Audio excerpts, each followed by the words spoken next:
Sebelum ceritanya dimulai, silakan tulis di kolom komentar dari daerah mana saja teman-teman yang menonton cerita ini. Jangan lupa like dan subscribe agar channel ini bisa semakin berkembang dan bisa mempersembahkan cerita yang lebih menarik lagi.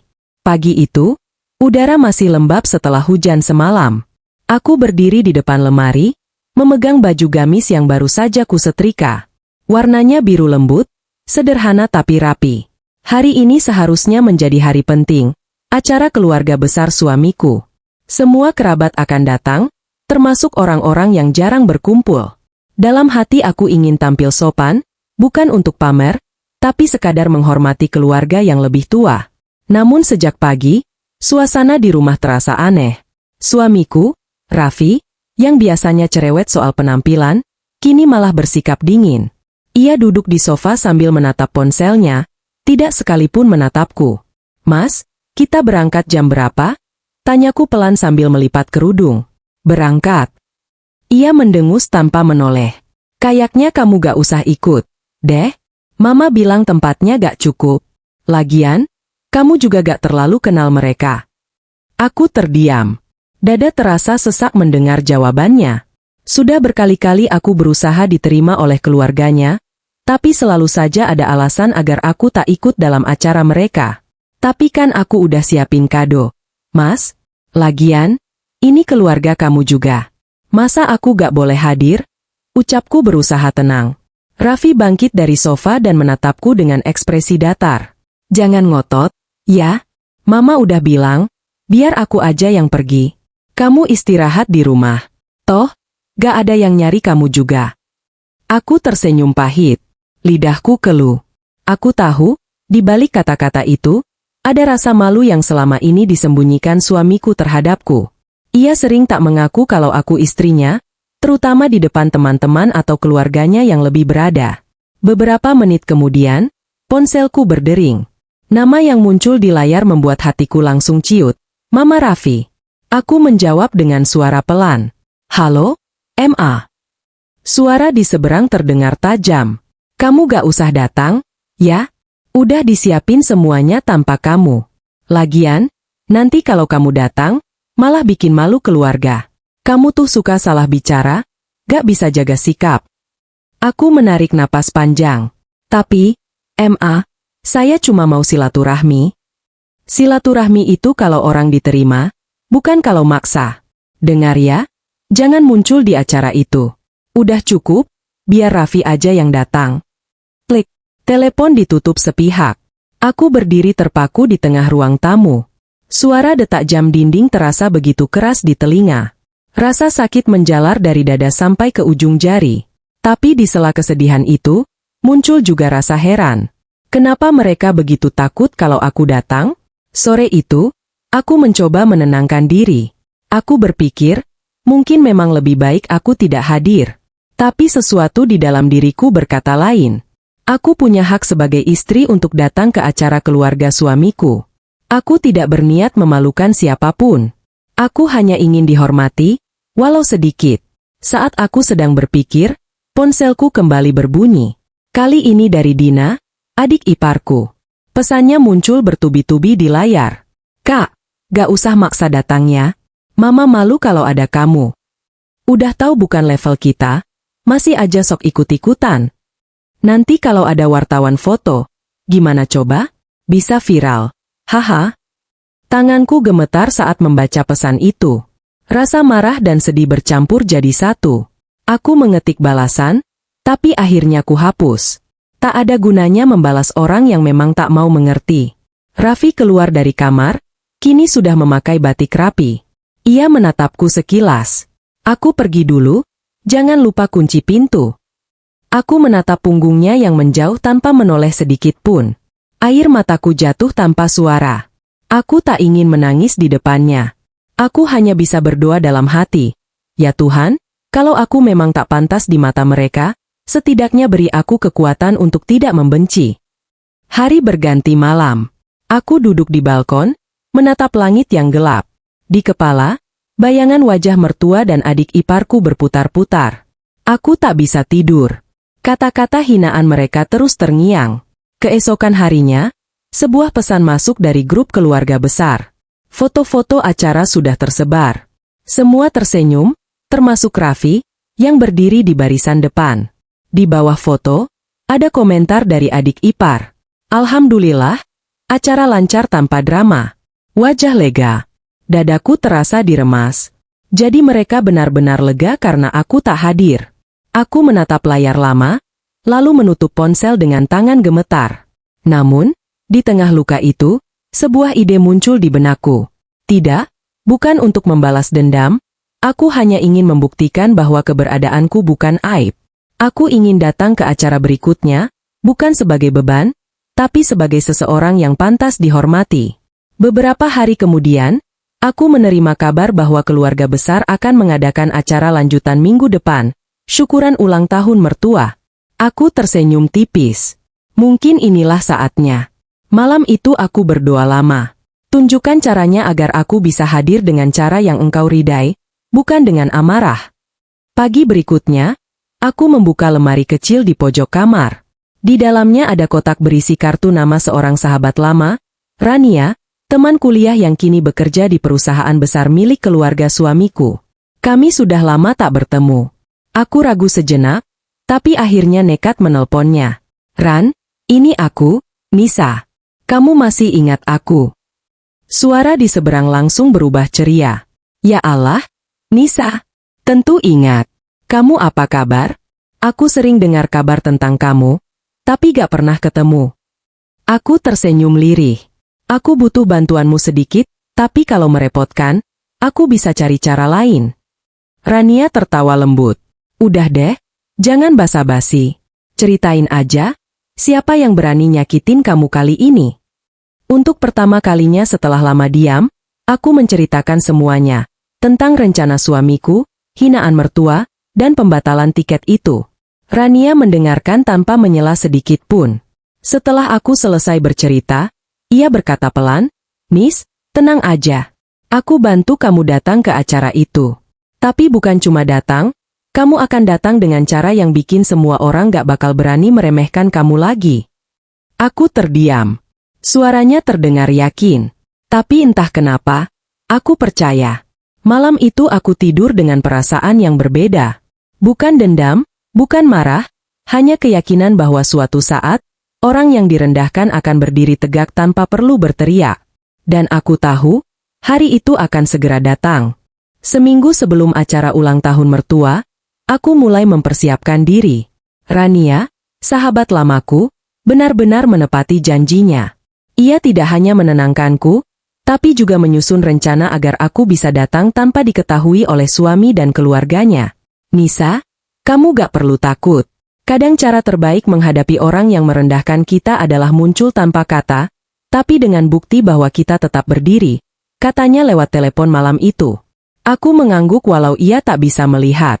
Aku cuma takut dianggap cari perhatian. Ran, bukan perhatian yang kamu cari. Kamu cuma mau dihormati, kan? Itu hak kamu sebagai istri. Udah, biar aku bantu urus semuanya. Rania memang luar biasa. Dalam 2 hari, ia mengirim pesan berisi detail penerbangan dan transportasi menuju tempat acara. Ia bahkan memberiku kejutan kecil. 1 undangan VIP dari pihak penyelenggara. Ternyata, perusahaan Rania menjadi sponsor utama acara keluarga besar suamiku. Aku sampai tidak percaya. Namun, di balik semangat itu, ada rasa takut yang belum hilang. Aku tahu betul bagaimana reaksi suamiku jika tahu aku berencana datang. Maka, semua persiapan kulakukan diam-diam.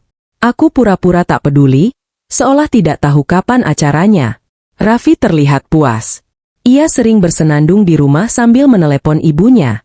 Kadang terdengar potongan kalimat seperti, "Udah, tenang aja Ma, dia gak akan datang kok. Aku udah urus tiketnya."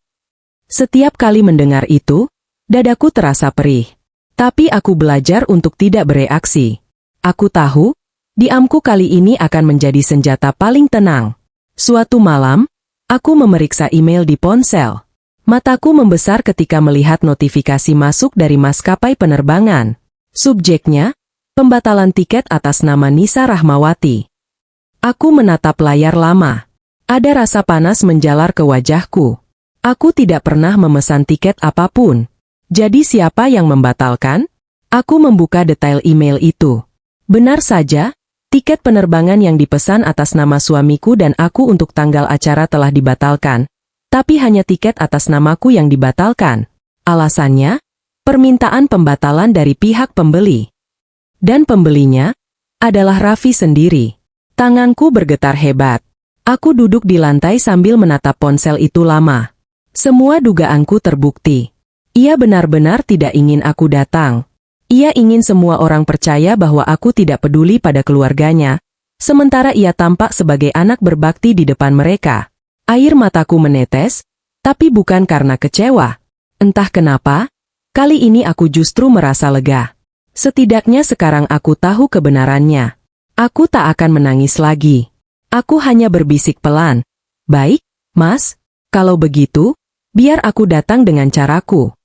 Keesokan harinya, aku menemui Rania di sebuah kafe kecil dekat kantor. Ia datang dengan wajah cerah dan memelukku erat.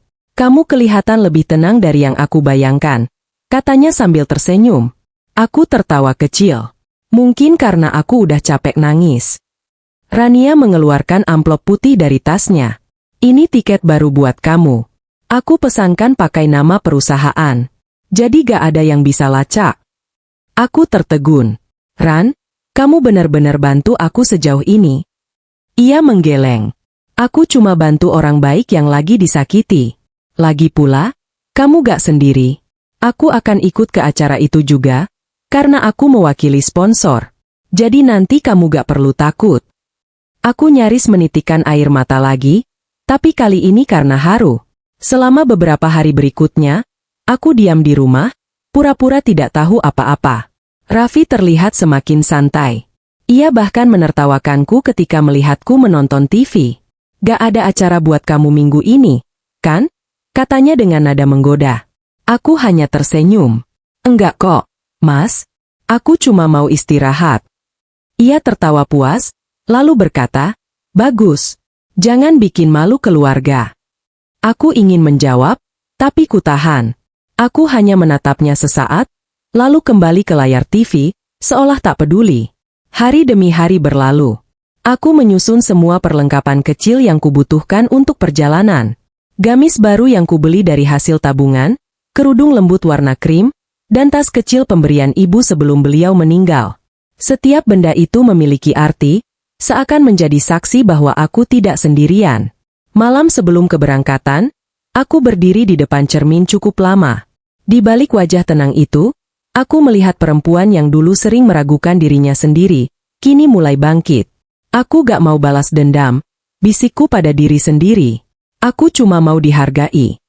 Keesokan paginya, Raffi berangkat lebih dulu. Ia berpenampilan gagah dengan batik mahal dan jam tangan yang selalu dibanggakannya. Ia bahkan sempat menepuk pundakku sebelum pergi. Jaga rumah ya. Aku pulang malam, katanya datar. Aku hanya mengangguk sambil menahan senyum kecil. Hati-hati di jalan, Mas. Begitu mobilnya melaju keluar gerbang, aku menatap ke arah langit. Rasanya seperti melepaskan beban yang selama ini menekan dadaku. Beberapa jam kemudian, mobil yang dikirim oleh Rania datang menjemputku. Sopirnya berpakaian sopan dan memperlakukanku dengan hormat.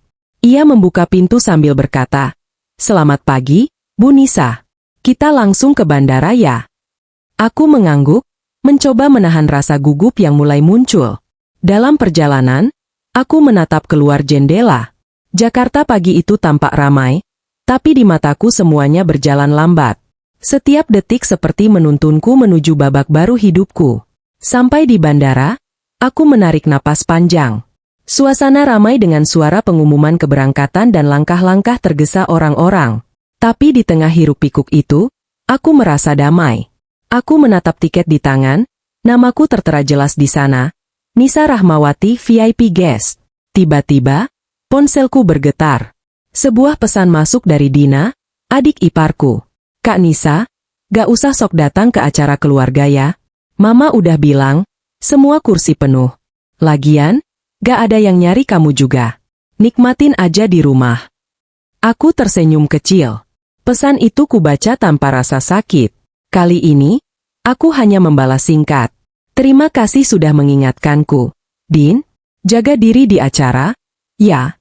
Tak lama kemudian, aku melihat dua orang wanita berjalan di arah berlawanan di area bandara. Salah satunya adalah mertua, dan satunya lagi, Dina. Mereka tidak melihatku karena aku memakai masker dan kacamata hitam. Tapi aku mendengar jelas percakapan mereka. Syukurlah dia gak datang, kata mertuaku dengan nada lega. Dina tertawa pelan. Aku udah kirim pesan terakhir tadi. Biar dia gak berani muncul. Aku tersenyum di balik masker. Kalian gak tahu aja? Bisikku pelan. Begitu pesawat lepas landas, aku menatap awan di luar jendela. Ada perasaan hangat yang tak bisa dijelaskan. Rasa sakit itu masih ada, tapi kini berubah menjadi kekuatan. Aku merasa seperti sedang menuju bukan hanya ke sebuah acara, tapi ke pembuktian. Di tengah perjalanan, aku menulis pesan di ponsel untuk diriku sendiri. Kamu tidak perlu diterima semua orang untuk menjadi berharga. Cukup buktikan bahwa kamu pantas dihormati. Pesawat mulai menurunkan ketinggian. Aku tahu, setibanya nanti, babak baru akan dimulai. Dan kali ini, bukan aku yang akan merasa malu. Tapi mereka yang selama ini menertawakan akan belajar arti dari kata, rendah hati. Aku tersenyum kecil, menatap pantulan wajahku di jendela pesawat. Bismillah, bisikku. Aku siap. Pesawat mendarat dengan lembut di bandara kota tempat keluarga besar Raffi mengadakan acara. Aku menatap keluar jendela, mataku sedikit berkaca. Aku masih tidak percaya aku benar-benar datang ke sini, sendirian, tanpa sepengetahuan siapapun. Tapi di dalam hatiku, ada ketenangan yang belum pernah aku rasakan sebelumnya. Begitu keluar dari pesawat, aku melihat seseorang melambaikan tangan dengan senyum hangat. Itu Rania. Ia mengenakan blazer pastel dan kerudung coklat muda yang serasi, terlihat profesional dan anggun. Aku segera berjalan menghampirinya. Nisa, serunya riang, lalu langsung memelukku erat. Akhirnya kamu datang juga. Lihat kamu, kelihatan kuat banget sekarang. Aku tertawa kecil. Kalau bukan karena kamu, aku mungkin masih duduk di rumah sambil nangis. Rania menepuk bahuku pelan. Sudah, jangan bahas itu. Sekarang fokus. Aku udah siapin semuanya. Kamu gak cuma tamu, kamu akan datang sebagai tamu kehormatan. Mereka gak akan nyangka. Kami berjalan keluar bandara menuju mobil hitam yang sudah menunggu. Begitu duduk di dalam, suasana hening sesaat. Rania menatapku serius. Nis, kamu yakin siap? Aku tahu ini bukan cuma soal tampil cantik atau elegan. Ini soal luka yang kamu bawa bertahun-tahun. Aku mengangguk perlahan. Aku gak mau marah, Ran. Aku cuma mau mereka tahu kalau aku gak serendah yang mereka pikir. Aku cuma mau dihormati, sekali saja. Rania tersenyum lembut. Dan kamu akan dapat itu. Tapi ingat, jangan bicara kasar, jangan tunjukkan emosi. Biarkan eleganmu yang berbicara. Aku menarik napas panjang. Aku janji. Kami berhenti di sebuah butik kecil di pusat kota. Rania membawaku ke dalam. Interiornya hangat dan wangi bunga melati. Di dalam, seorang desainer lokal sudah menunggu. Ini klien istimewaku, kata Rania memperkenalkan. Bantu dia tampil dengan anggun, tapi sederhana. Jangan terlalu mencolok. Desainer itu tersenyum dan segera menyiapkan beberapa pilihan busana. Aku mencoba satu demi satu, dan akhirnya jatuh hati pada gamis satin berwarna hijau zaitun lembut dengan detail rendah halus di bagian lengan. Dipadukan dengan hijab krem dan sepatu sederhana, aku tampak seperti diriku sendiri, bukan seseorang yang berusaha memamerkan apapun. Rania menatapku dari belakang cermin. Sempurna. Kamu kelihatan seperti perempuan yang baru saja memaafkan semua masa lalunya. Aku tersenyum. Mungkin memang itu yang terjadi. Setelah selesai, kami menuju hotel tempat acara keluarga akan digelar. Sebuah hotel mewah dengan taman terbuka, dihiasi lampu-lampu gantung dan tenda besar. Dari kejauhan, aku bisa melihat spanduk bertuliskan ulang tahun ke-65 Ibu Raffi. Aku memandangi keramaian itu dari mobil. Musik lembut terdengar, dan para tamu mulai berdatangan. Wajah-wajah yang dulu sering memandangku rendah kini berkilat di bawah cahaya lampu. Rania, aku deg-degan, kataku pelan sambil menggenggam tas kecilku erat. Ia menatapku dengan tatapan yakin. Deg-degan itu tandanya kamu masih punya hati. Tapi sekarang, kamu gak datang untuk menuntut apapun. Kamu datang untuk menghormati dirimu sendiri. Aku menarik napas panjang. Bismillah. Rania keluar duluan, berbicara sebentar dengan panitia acara. Tak lama, seorang panitia menghampiri mobil kami dan membukakan pintu dengan sopan. Selamat datang, Ibu Nisa. Silakan masuk, tamu kehormatan sudah ditunggu di area VIP. Aku terpaku sesaat. Tamu kehormatan? Ulangku. Rania tersenyum kecil. Yap, aku kan bilang, kamu gak akan datang sendirian. Kami berjalan masuk. Langkahku terasa berat tapi mantap. Beberapa orang mulai memperhatikan. Ada yang berbisik, ada pula yang saling pandang heran. Aku menatap sekeliling, mencoba tetap tenang. Di sudut ruangan, kulihat Raffi berdiri bersama mertuaku dan beberapa tamu penting. Ia tampak tertawa lepas. Namun begitu matanya menatap ke arahku, tawanya seketika hilang. Ia terdiam, matanya membesar seolah tak percaya. Aku berjalan pelan, langkah demi langkah. Setiap mata seakan mengikuti. Beberapa orang mulai berbisik, itu kan istrinya Raffi. Loh, katanya gak datang. Siapa yang jemput dia? Aku hanya tersenyum sopan dan menunduk sedikit saat melewati mereka. Rania berjalan di sampingku, penuh percaya diri. Ketika kami sampai di area utama, pembawa acara menyambut kami. Selamat datang, Ibu Nisa Rahmawati, salah satu tamu kehormatan dan sahabat dekat sponsor utama acara ini. Ruangan langsung hening. Semua menatap ke arahku, termasuk mertuaku yang wajahnya perlahan memucat. Raffi melangkah maju dengan ekspresi campuran antara panik dan bingung. Nisa, kamu, kok bisa di sini? Aku tersenyum lembut. Aku diundang, Mas. Dan rasanya, tidak sopan kalau aku menolak undangan keluarga sendiri. Raffi terdiam. Matanya menatap ke arah Rania yang berdiri di sampingku. Ia langsung paham bahwa ini bukan kebetulan. Mertua mendekat dengan senyum kaku. Kamu datang sendirian? Tanyanya datar, berusaha menyembunyikan keterkejutan. Aku menatapnya sopan. Tidak. Ma. Saya datang bersama seseorang yang sangat menghormati keluarga ini. Tepat saat itu, seseorang melangkah masuk, pria parubaya berpakaian formal, yang ternyata adalah pemilik hotel tempat acara digelar. Ia menyalami Rania dan kemudian menatapku hangat. Terima kasih sudah datang, Bu Nisa. Tanpa bantuan dan saran ibu beberapa waktu lalu, acara ini mungkin tak akan terselenggara sebaik ini. Semua mata kini tertuju padaku. Suara-suara kecil mulai terdengar. Dia kenal pemilik hotel. Katanya dia cuma ibu rumah tangga biasa. Jadi selama ini mereka salah. Aku menatap wajah mertuaku, yang kini benar-benar kaku. Raffi pun menunduk, tak bisa menatap mataku. Dalam hati aku berbisik, aku gak perlu marah, cukup buktikan aku bukan siapa yang mereka kira. Setelah duduk di kursi VIP, Rania menepuk tanganku. Kamu hebat, Nis. Tenang, babak selanjutnya bukan tentang pembuktian, tapi tentang keanggunanmu mempertahankan diri. Aku tersenyum kecil. Terima kasih, Ran. Aku gak akan pernah lupa bantuanmu. Acara pun dimulai. Musik mengalun, tamu-tamu sibuk mengobrol. Tapi sesekali aku menangkap tatapan tajam dari mertua dan bisikan lirih dari adik iparku yang tampak kesal. Mereka tak menyangka aku bisa hadir, apalagi dengan cara seperti ini. Di sela acara, beberapa kerabat yang dulu jarang menyapa kini datang menghampiri. Mereka tersenyum ramah, menanyakan kabar, bahkan memuji penampilanku. Aku menanggapinya dengan sopan, tanpa menyombongkan diri sedikit pun. Malam itu, aku merasa beban bertahun-tahun mulai terangkat sedikit demi sedikit. Tapi aku tahu, badai yang sebenarnya baru akan datang.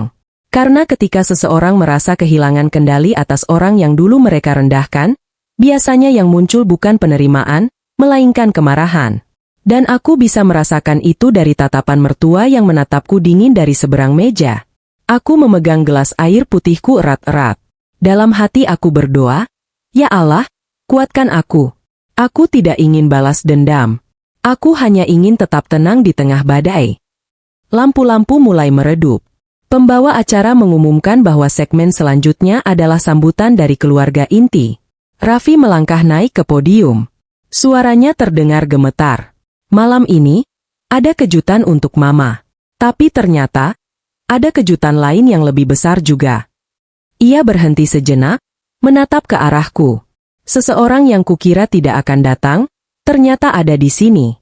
Terima kasih, Nisa, sudah datang. Ruangan hening. Semua mata kini berpindah ke arahku. Aku tersenyum tipis dan menunduk sopan. Di dalam hati, aku tahu, permainan mereka telah berbalik arah. Tapi ini bukan akhir, baru permulaan dari pembelajaran bagi semua yang dulu merendahkan. Aku menegakkan punggungku dan berbisik pelan, aku sudah tiba. Sekarang, biarkan kebenaran berjalan dengan sendirinya. Musik lembut mengalun di seluruh ruangan. Lampu-lampu gantung memantulkan cahaya hangat di meja-meja penuh bunga. Semua orang tampak menikmati hidangan, berbincang ringan, dan tertawa kecil di antara dentingan gelas. Tapi di balik senyum dan percakapan itu, aku bisa merasakan udara tegang mengalir pelan, terutama dari arah meja keluarga inti. Aku duduk di kursi VIP bersama Rania, menatap ke depan sambil sesekali berusaha menenangkan diri. Aku tahu mata-mata yang menilai masih terus mengarah padaku. Ada yang pura-pura tersenyum ramah, tapi sebagian lagi jelas menatap dengan nada tidak suka. Dari tempatku duduk, aku bisa melihat Raffi dan mertuaku berbicara pelan dengan wajah tegang. Sesekali pandangan mereka tertuju ke arahku, lalu kembali menunduk. Aku tahu, mereka sedang berusaha menjaga wibawa di depan tamu, tapi di dalam hati pasti sedang dilanda kebingungan besar. Beberapa menit kemudian, pembawa acara naik ke panggung dan berkata dengan suara penuh semangat, "Baiklah, hadirin sekalian, mari kita sambut keluarga inti untuk memberikan sambutan singkat kepada tamu-tamu terhormat malam ini." Raffi dan mertuaku berdiri. Aku menatap ke depan, menyiapkan diri. Raffi tampak berusaha tersenyum, sementara mertuaku melangkah dengan langkah kaku tapi penuh gengsi. Mikrofon berpindah ke tangan mertuaku. Dengan suara bergetar halus, ia mulai berbicara. "Terima kasih kepada semua keluarga besar dan rekan yang telah hadir malam ini. Saya merasa sangat bahagia bisa berkumpul bersama orang-orang yang saya cintai dan saya hormati." Semua orang bertepuk tangan sopan. Mertuaku melanjutkan dengan senyum yang tampak dibuat-buat. "Dan tentu saja, saya sangat bangga pada anak saya, Raffi, yang selalu berusaha menjadi kebanggaan keluarga ini." Raffi menunduk sopan sambil pura-pura tersenyum. Namun ketika pandangan mertuaku menyapu ke arahku, ekspresinya berubah sedikit. Tatapan matanya tajam dan penuh sindiran, tapi suaranya tetap terdengar lembut. Kadang dalam hidup, tidak semua orang pantas berada di setiap meja. Ada yang datang hanya untuk mencari perhatian, bukan karena benar-benar peduli pada keluarga. Ruangan mendadak terasa lebih hening. Aku tahu kalimat itu ditujukan padaku. Beberapa tamu saling berpandangan.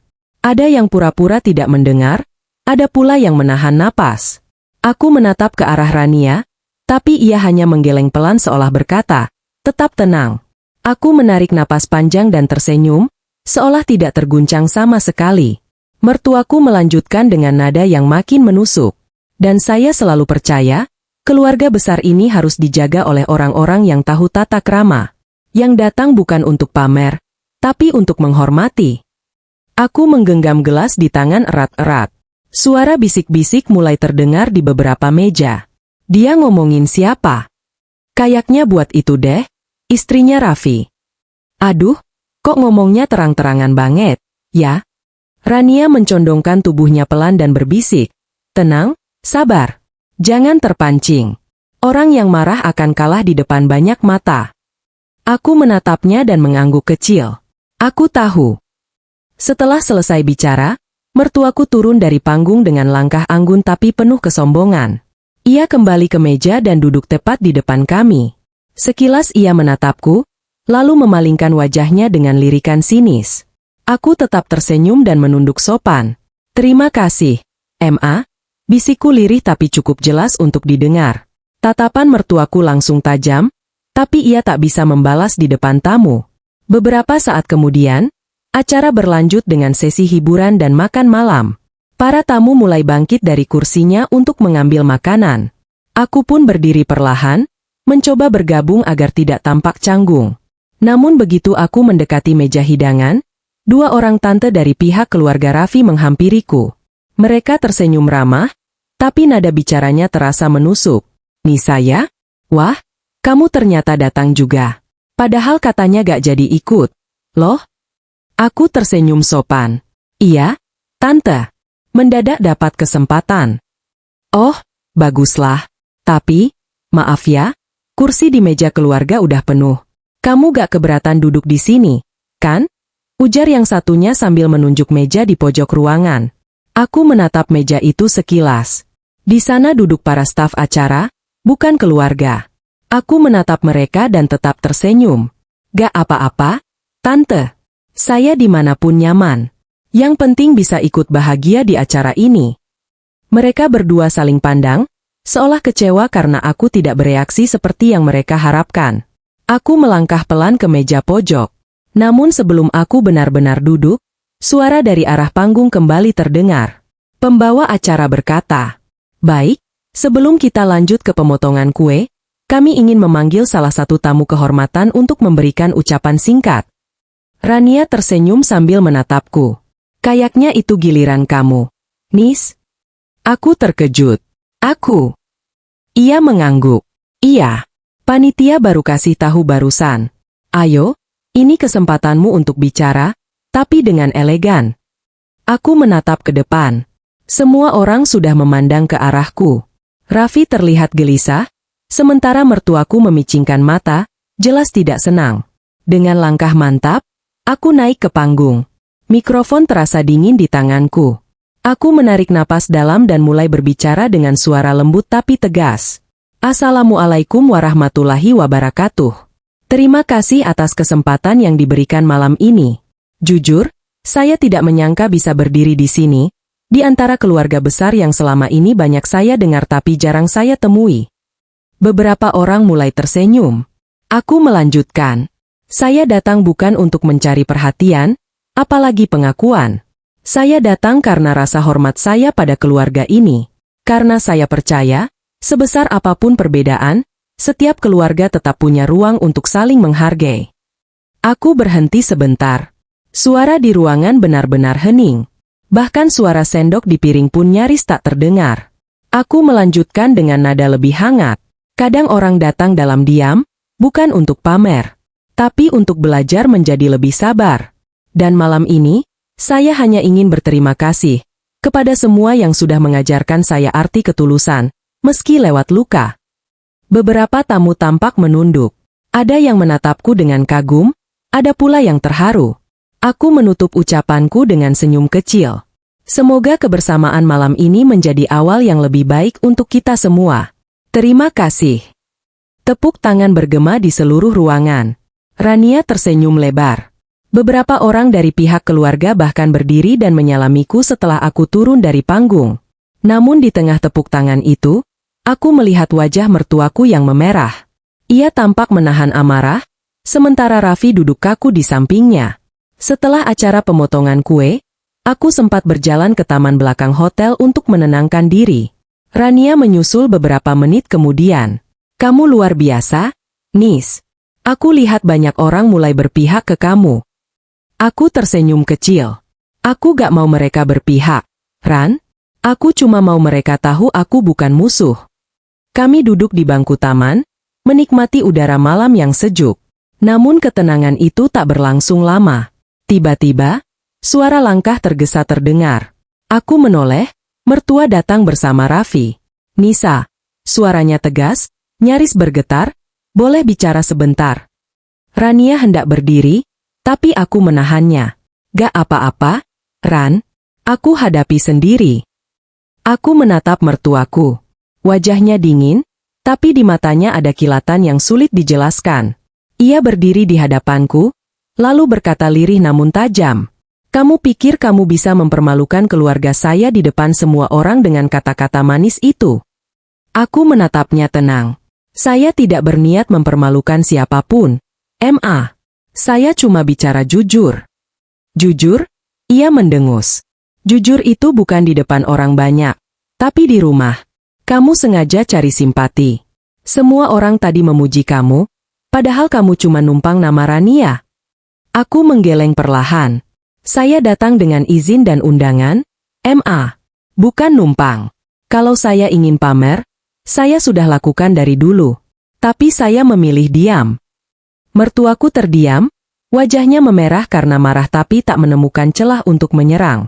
Raffi berdiri di samping, terlihat kebingungan dan malu. Aku menatap keduanya lembut. Saya cuma ingin keluarga ini tahu. Saya gak datang untuk merusak. Saya datang untuk menghormati. Tapi kalau keberadaan saya tetap dianggap salah, saya siap pergi kapan saja. Mertua tertegun. Mungkin tidak menyangka aku akan berkata setenang itu. Raffi menunduk dan akhirnya berkata pelan, "Sudahlah, MA. Malam itu menjadi malam paling panjang dalam hidupku. Tapi juga malam di mana aku menyadari sesuatu. Kadang pembalasan tidak datang lewat kemarahan, tapi lewat ketenangan yang membuat orang lain merasa malu tanpa perlu dijatuhkan." Aku berjalan kembali ke aula dengan langkah pelan. Musik kembali terdengar, tapi kali ini aku merasa berbeda. Aku tidak lagi datang sebagai orang yang direndahkan, melainkan sebagai seseorang yang sudah memaafkan. Dan mungkin, itulah kemenangan yang sesungguhnya. Malam mulai larut, tapi suasana di aula masih ramai. Musik kembali mengalun pelan, cahaya lampu gantung berkilau lembut di atas kepala para tamu. Mereka saling berbincang santai, namun aku tahu, setelah pidato tadi, semua pandangan terhadapku sudah berubah. Aku bisa merasakan banyak mata yang kini melihatku bukan lagi sebagai istri sederhana yang tak pantas, tapi sebagai seseorang yang anggun dan berani berdiri tanpa mengangkat suara. Rania menatapku dari kejauhan sambil mengangkat gelasnya pelan, memberi isyarat bangga. Namun di sisi lain ruangan, mertuaku duduk dengan wajah tegang. Beberapa kali ia mencoba tersenyum di depan tamu, tapi matanya tak bisa menyembunyikan kekesalan yang memuncak. Raffi duduk di sampingnya, gelisah dan tak henti menunduk. Aku berusaha tetap tenang. Tapi jauh di dalam hati, aku tahu, badai belum sepenuhnya reda. Dan benar saja, badai itu datang dalam bentuk yang tak kusangka. Setelah acara resmi berakhir, sebagian tamu mulai pamit. Aku berdiri di depan aula, menyalami beberapa orang yang datang menghampiri. Banyak yang memujiku, bahkan ada yang berbisik, "Ibu sabar banget." Saya terharu dengar kata-kata ibu tadi. Aku hanya menjawab dengan senyum lembut. Namun dari sudut mata, aku melihat Raffi mendekat perlahan. Wajahnya tampak canggung. "Nisa, bisa kita bicara sebentar?" Katanya lirih. Aku mengangguk pelan dan berjalan bersamanya ke taman belakang, tempat kami dulu sempat berbicara dengan mertuaku. Udara malam itu dingin, tapi suasana di antara kami jauh lebih dingin lagi. Raffi berdiri beberapa langkah di depanku, menatap tanah sebelum akhirnya berkata, "Aku gak nyangka kamu akan datang." Aku menatapnya tenang. "Aku juga gak nyangka kamu sampai sejauh itu, Mas. Membatalkan tiket, menyembunyikan undangan, bahkan membuat keluargamu berpikir aku malu datang." Raffi terdiam. "Aku cuma gak mau mama malu." Aku menghela napas panjang. "Malu karena apa, Mas? Karena istrinya bukan dari keluarga kaya? Karena aku gak punya jabatan tinggi? Atau karena aku gak terbiasa tampil di depan orang banyak?" Ia masih diam, lalu pelan-pelan berkata, "Aku tahu aku salah. Aku cuma selama ini terbawa omongan mama. Aku pikir kalau kamu gak datang, semuanya akan tenang." Aku tersenyum getir. "Tenang buat siapa? Buat mama kamu? Buat kamu? Atau buat aku yang ditinggal sendirian dengan rasa malu?" Kata-kataku membuatnya tertunduk semakin dalam. Aku bisa melihat penyesalan di wajahnya, tapi penyesalan tanpa tindakan tak lagi berarti banyak. Aku melanjutkan dengan suara lembut, "Aku gak datang untuk mempermalukan siapapun, Mas. Aku datang untuk berdamai dengan diriku sendiri. Karena selama ini, aku yang paling banyak memaafkan tanpa pernah diminta maaf." Raffi menatapku, matanya mulai berkaca. "Nisa, aku minta maaf." Sebelum aku sempat menjawab, suara langkah cepat terdengar dari arah belakang. Mertuaku muncul dengan ekspresi marah dan suara bergetar. "Raffi, kamu malah minta maaf sama dia? Dia yang mempermalukan kita di depan semua orang." Aku menatapnya tanpa emosi. Maaf, Ma, tapi saya gak mempermalukan siapapun. Semua orang hanya mendengar yang seharusnya mereka tahu. Jangan berani bicara seperti itu, bentak mertuaku. Kalau bukan karena Rania, kamu gak akan bisa datang ke sini. Kamu pikir kamu siapa? Aku menatap matanya dengan tenang. Saya cuma istri yang ingin hadir di acara keluarga suaminya. Apakah itu kesalahan sebesar itu? Ma. Raffi mencoba menenangkan, tapi mertuaku masih meledak-ledak. Kamu cuma numpang nama keluarga kami. Kalau bukan karena anak saya, gak ada yang kenal kamu. Aku menunduk sebentar, lalu mengangkat kepala dengan tatapan lembut tapi tegas. Benar, Ma. Saya mungkin bukan siapa-siapa di mata Mama. Tapi malam ini, saya datang bukan sebagai istri Raffi, bukan juga sebagai menantu Mama. Saya datang sebagai diri saya sendiri, perempuan yang berusaha bertahan di antara rasa sakit dan hinaan, tapi tetap memilih menghormati. Kata-kata itu membuat mertuaku terdiam. Untuk pertama kalinya sejak aku mengenalnya, ia tidak punya balasan. Raffi memegang lengan ibunya pelan. Sudahlah, Ma, tolong hentikan. Namun mertuaku menepis tangannya. Wajahnya merah padam. Ia melangkah cepat meninggalkan taman, menutup mulut dengan sapu tangan. Dari jauh, aku bisa melihat air matanya menetes. Entah karena marah, malu, atau menyesal, aku tak tahu. Tapi hatiku justru tenang. Raffi menatapku lagi. Aku janji akan bicara dengan Mama. Aku gak mau hal ini terus begini.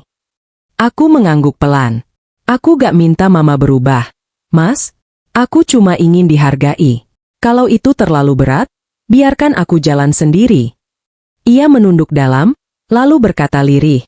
Jangan pergi, Nis. Aku akan perbaiki semuanya.